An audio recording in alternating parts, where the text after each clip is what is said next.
বৃহস্পতিবার পবিত্র রাতে কেউ যদি এই দোয়াটি 100 বার পরে কোনো দিন পৃথিবীর কোনো মানুষের কাছে তার হাত পাততে হবে না। পৃথিবীর সব কিছু তার পায়ের নিচে আল্লাহ হাজির করে দিবেন।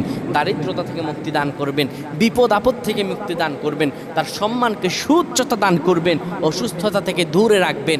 আল্লাহর অশেষ দয়া ও রহম তাকে দান করে দিবেন। সুবহানাল্লাহ। বৃহস্পতিবার রাত এটি গুরুত্বপূর্ণ রাত। এই রাত সপ্তাহে একদিন আসে, আরবিতে রাত আগে আসে, দিন পরে আসে। সুতরাং বৃহস্পতিবারের যে দিন গিয়ে রাত, এটি বৃহস্পতিবার রাত নয়, এটি শুক্রবারের রাত, এটি জুমাবারের রাত, এটি দোয়া কবুলের রাত, আল্লাহর কাছাকাছি হওয়ার রাত। সুবহানাল্লাহ। এই বৃহস্পতিবার রাত আল্লাহ তাআলা বান্দার দোয়া কবুল করেন।